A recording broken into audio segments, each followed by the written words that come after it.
Welcome to the Working Women's Channel. My name is Clara Capano, and we're going to share the real secrets to success. Come on in.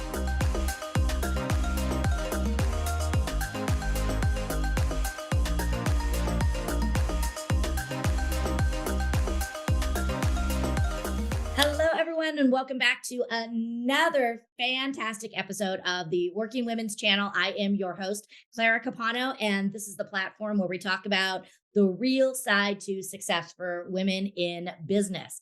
And I am joined by an amazing guest today who is just going to blow our socks off with her story of growth, success, and the journey that she faced. So, Saleena, Justine, welcome to the stage. Thanks for being here today. Thank you so much. Oh my gosh, I feel like I'm on like an award show. The way you said Well, that, you the are. I mean, we're here vibrancy. celebrating. So, I feel yeah, like I'm like entering the stage. Like, yeah, thank you so much. Oh my you God. bet. So, you and I have kind of met through mutual acquaintances, and that's one of the things I love so much about doing these, is we get to meet people from all over, the world, and you're in Naples, Florida. So, tell us just a little bit about you. Sure. Yes. So I'm originally from California. I moved here July 2021 to Florida, and this has just become home so quickly. And so I'm just loving it here, and it truly is paradise. I'm just like thriving here. And I think that's all of our goal is to truly just to be Mm, and to have that be enough. Because once you're yourself, like everything truly falls into place. And I've been blessed to be able to be that person here. Because even mhm, though I'm born and raised in California, I just didn't have that aspect of myself there. And mhm. actually, I just spoke with a friend about this just on Sunday. And I said, since moving here, I noticed that, well, one, how important community is and having a good support system. Mm. And with that, these people who become my family, they genuinely allow me to be me and they accept me. So therefore, I'm more myself. I mean, Mhm. it's phenomenal. So it's a whole Yeah, domino effect. So love it. that's, yeah. So I'll And I share know that. we're That's going to a little speak snippet. more about that, but yes, when you are in sort of that space where you can really become yourself. I also am from California and I moved to Colorado and I've been here for almost 30 years and it has been a fantastic, fantastic life. But I'm feeling that drawback to my heart space, which is California. So I know exactly what you mean because the moment that I cross over that border, I just feel something different calling me home. So I love it. I love it. So true. So, the whole point of our discussion is to, let women everywhere, both, today's women as well as the future generation, really understand that the road to success is not always an easy one. But no matter how many bumps and bruises we get along the way, we Mhm. always can stand strong and come out of anything and that we are not alone. So, with that said, I would love to ask you, was there a time on your path to success where you hit some challenges and obstacles? And what were those? And also, how did you maneuver through them and turn them into something successful for you? Yes, this is such a good question. And immediately hearing you ask that is, I thought of a moment, this was probably 2015 or so. And I was in the car with my cousin, who, by the way, I'm never with because she lives a bit further out. So that just speaks more to the story. Like it was just divine timing. And so leading up to that moment of us being in the car, I had been in school and I was like the full-time student. I had an internship, I had two jobs. Like I was always going. Like that just was me. And because of that, it's because I had purpose. I wasn't just doing these things to stay busy. I had a vision in mind. And that was to become a broadcast journalist for e-news and to attend USC to study that because the people who I greatly admired, they were USC alumni. So I thought, okay, this is the way to go. This is my vision. And so now to take us to that moment in the car with my cousin, I we were just catching up on life and I just broke down crying. I said, I got the acceptance letter, or I should say the denial letter that I didn't get into USC. And I was so just I was not expecting that. I was a great student. Mhm. And so I had actually asked them. I said, "Please tell me why this was a no." And so they proceeded with the response and that's a whole other story, but basically I have a specific math disability, which I later learned that's a whole other testimony. But yeah, so I got the answer, but of course that still stings, right? Like Mhm. here you are, you think you're doing all the things, you're on the right track to get to that end goal. Just because, and just as I say, if you do this, A plus B plus C, like you'll get this. Mhm. And so I didn't get that. And that's when my cousin, she just really started talking to me. And it was probably our first like real vulnerable conversation. Cause I'm in tears at this point. You know, my best friends had just gone on to their dream schools. And so I felt a little left behind, to be honest. And Mhm. not to, not to be, poor me, but it's staying a little It bit. does, and I've been in that exact same spot, and I know what you mean. It's you do. You're like, I did everything I was told to do, and that in that moment, and it's a really great example. And I know you're going to dive more into it of life happening for us, and even though we don't understand it in that moment, it's putting us on that path. But I got that same denial letter, so I Oh hear my you. gosh. So you really know. I've been there too. So, but please continue with your story. Yes. And so she had just inspired me and really encouraged me. And she said, you know what? Like, you may not see it right now, but the Lord has such a bigger plan for you. And not that that wasn't a big plan, that was great, but maybe that was Selena's plan. And so maybe there's something else even better because you thought that was so good. Imagine something even better just around the Mhm. corner. And so she just said, you just got to keep going. You don't let this stop you. And so I did that. So it was actually such a blessing to learn that I had this math disability because I didn't know that. I didn't know that until a few months prior to really doing the applications and whatnot. And so, anyway, I was able to accommodate that disability. And so I ended up I was in between going to SF State and San Diego State. And so SF State is San Francisco State University. And I was really torn between the two. And then there was one day I saw, so that I was like the internship gal at this time, like I was doing all the things. And there was a role open at a radio station in San Francisco. And I thought, okay, I could use another internship. Why not? So I go to their studio. I have my interview, and they're like, okay, great. We'll let you know. They give me a call a few days later. Hey, you got the part. And I said, okay, great. What does that look like? And they go, well, this is a job. And I said, oh, I thought it was an internship. They go, oh no, we want to like hire you.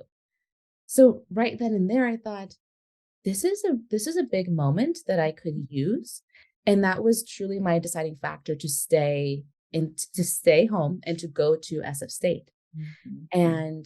And that was one of the best decisions I could have made because then that led me to taking, and as it's a great school for broadcast journalism as well. So I learned a ton there.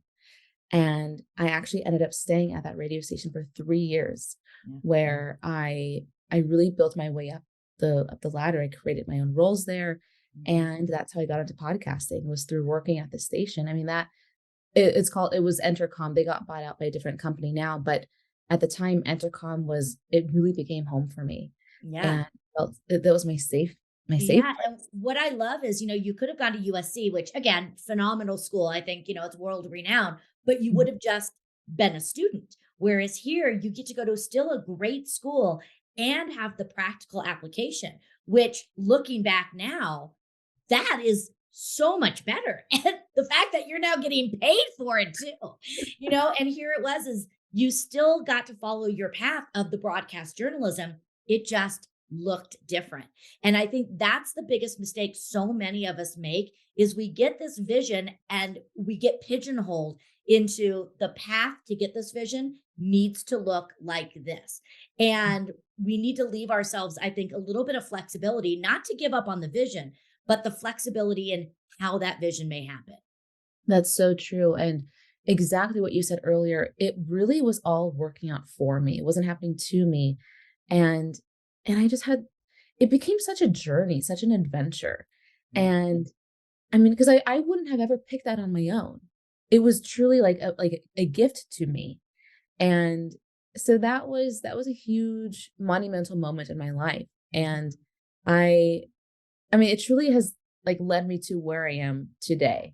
Mhm. And everything, all the skills I learned hands-on from some of the top people in the business who were Right. in, in TV. And again, I wouldn't have met them had I not had been in that position. And Mhm. so it's just, it was such a well-rounded experience.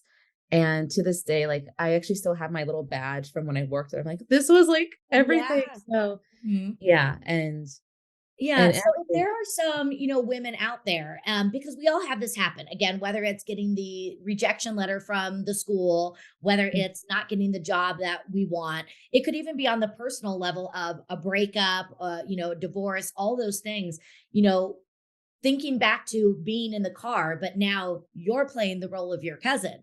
If there is a woman out there who's feeling that, that negative energy and that failure, mm, what would you say to that woman and how help her get back on track to be able to still go forward and use that rejection as fuel?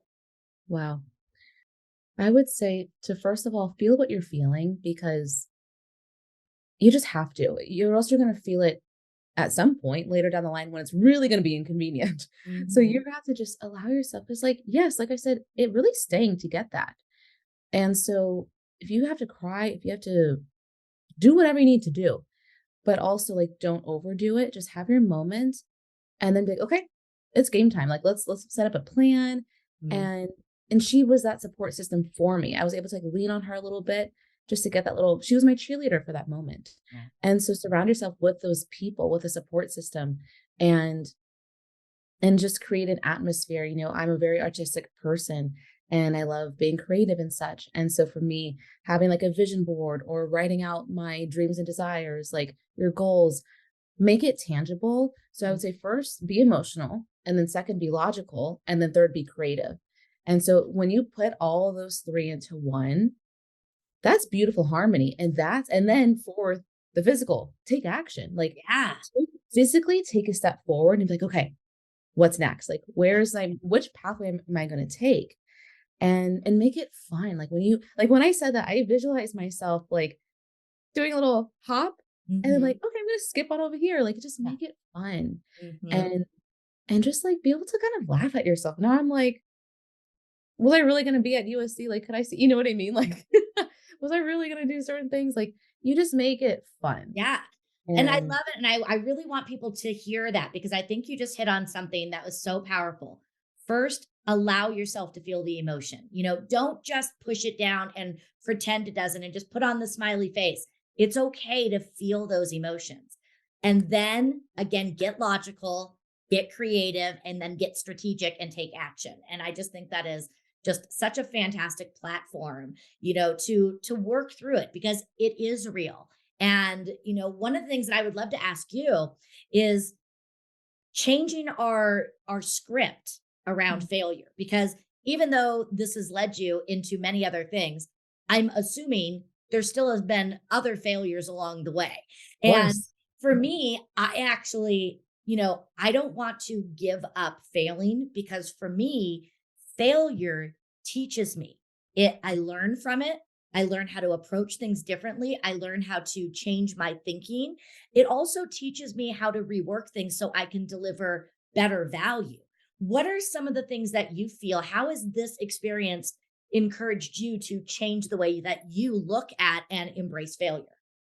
Yes. So, there was a guest that I had and he said that he never failed. He goes, I don't mean to sound arrogant or anything, but I truly never fail because they truly are all lessons. And I thought that's very accurate. And, the way I've learned, because it takes, when you start doing something over and over again, you just naturally will learn from that. You know what not to do Mhm.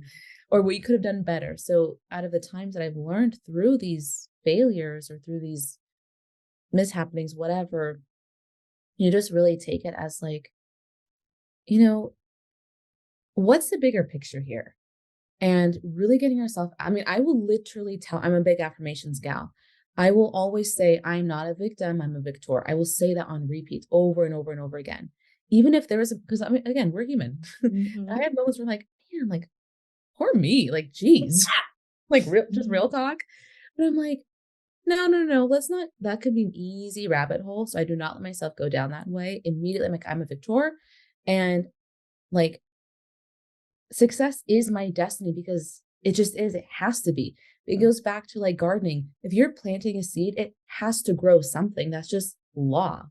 And so for myself, I'm like, I I know that's my future. Like it just is because I've done everything to prepare that foundation. So now it's just a waiting game, essentially. And does that make sense? It's kind of like as Absolutely. long as you're doing your part and doing what you know to feel right, to be right, then nothing can stop you and nothing's gonna be a failure.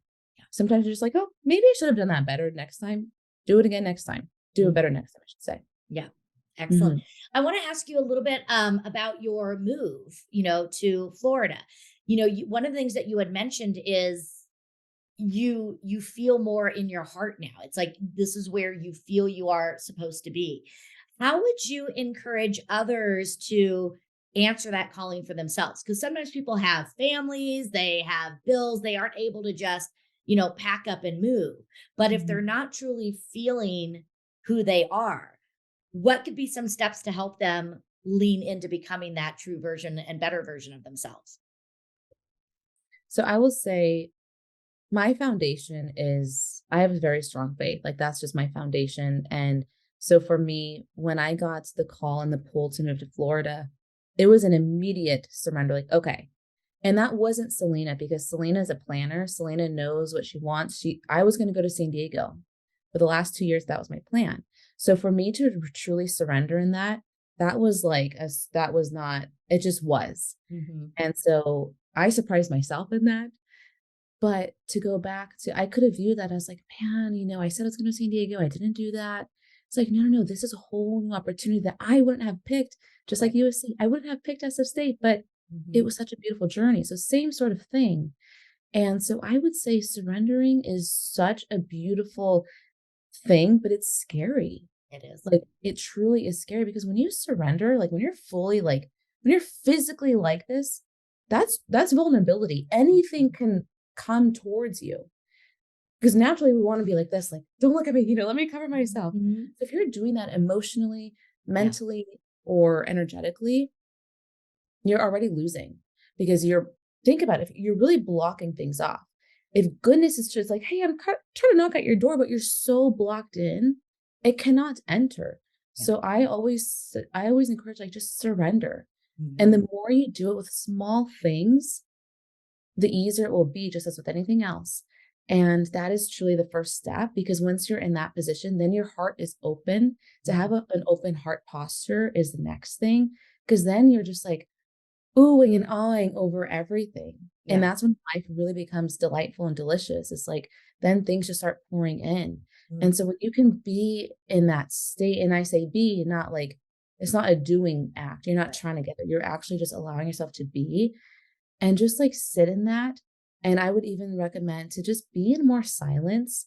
Of Mhm. course, having music is such it's just fun. It's such a vibe to set up your own little atmosphere. And I'm all for that. But sometimes we just need to be with ourselves Yeah. and like me, myself, and I, because that's where creativity will flow because it has room to be Mhm. heard. I And you love really get to know yourself Mhm. also, even if it feels uncomfortable at first, that's how you know you really need to start practicing that. And I mean, I'm by myself like at least 80% of the time, like a lot, a lot. Mhm. But that's because I genuinely enjoy my presence. And I think that is a huge superpower because when you can be her or him, then anything that comes your way that does not suit you, you will know immediately. Right. And that will naturally lead to success because you'll naturally know, yes, this is for me. I know what I want because I know what I don't want. Exactly. And I really acknowledge what you're saying about taking the small steps because like you, I'm a planner, and this whole idea people would just talk about, oh, just surrender, and I'd be like, but what does that mean? I'm like, I need a plan to learn how to surrender. And you're right, it's these small things for me. It was sometimes surrendering, in the form of time and not being so regimented with my time. If something didn't happen, just saying, you know what, it's running a little bit late. Is it really the end of the world? If somebody's running 5 minutes late? The airport. being that I travel so much, the airport and travel has really taught me the fine art of surrendering because I can't, so much of it is outside of my control. And by learning these little things, and it could even be surrendering and not getting annoyed if somebody brings me the wrong meal at my restaurant. It's those little things of saying, does this really matter in the big picture? Mhm. And just those little steps have brought me so much more peace. And I have found that I've actually been able to accomplish more by learning how to let go of some of the things that really are not deal breakers in my world. I like that you said it helps you accomplish more. Mhm. Something a friend of mine, we all love analogies, right? And Mhm. so he was saying, he goes, imagine if you had like sand in your hands. Okay. So if I had a pile of sand in my hands, if I was like holding it so tight, it would some pieces will fall through the cracks. But if Mhm. you loosen up just a little bit, it actually expands and you can hold more. Wow. And when you're loosened up, it's like, oh, there's an ease to that. And Mm. it naturally does welcome in more because it can handle it. Yeah. So and of course, like there's it's that balance again. There's a fine line of having preparation and schedule, but at the same time being flexible with that because life does happen as we all know. And flexibility, I think, is like the best ingredient to always have with you. Mhm. So, like for me, I love barbecue sauce on just about everything. So if I have that in the pantry, I'm good to go. So whatever it is for you, like, Mhm. it's kind of using that flexibility as that barbecue sauce. Like I can put it Yeah. on anything and I'm solid. Love it. Fantastic. Well, Selena, this has just been such an amazing conversation. I love just some of the points you hit on about, being more flexible, allowing, life to come to you and not being so rigid that we are not hearing the opportunities that may come in different forms. And I know that, you're just getting started on, conquering the world with so many other things. What is next for Selena? Yes. Well, I actually took a sabbatical from my podcast. So I'm getting back into that and I'm so excited because I just that's my pure joy. So I'm really excited for that. And you're going to be a guest on that as well. I So am. thank you And what for is the name of your podcast? it is called Collectively Real I by love it. Saleena Justine. So there's that. And then partnering that, I have been working on my life coaching program. And so I'll be launching that soon. And that's going to be partnered with a podcast. So people can get that training in a group setting one on one, but also hear it through the podcast. So it's going to be a whole Love that. platform. And that's going to be my new baby. So I'm really excited for that. I love that. And we're going to put all the links to all of those in our show notes so that you can definitely follow Selena on her journey. And, again, just so much gratitude for you being here and sharing your truth and your story, because I think so many of us that are, in that professional world, we can really get to overly focused and miss Mhm. the beauty that is right on the outskirts that's trying to direct us to our true calling. So I acknowledge and appreciate you for sharing all of that. And if you had any last words for our viewers and listeners, what would that last message be that you want to share with them? I would say just be yourself. Like whatever brings you true joy, it could be the smallest thing, could be silly to others. Like just do it because whatever your little younger self would be so excited about, like live that out now. Yeah. So I would just leave with that. Just be truly authentic to yourself. Beautiful. Well, with that said, we are going to close out another fantastic episode of the Working Women's Channel. We've talked a lot about, the idea that when life is happening around you, remember, it's okay to feel the emotions, but then you want to get logical and get your plan together. You want to get creative in your approaching it and then always taking action. And again, leaning into your own authenticity and just embracing the true beauty that is inside of you and listening to those callings. So thank you so much for joining us today. Keep watching, keep following. Please leave us comments, likes, and reviews. We love to be able to grow our platform. I'm your host, Clara Capano, and we'll see you next time on the Working Women Channel.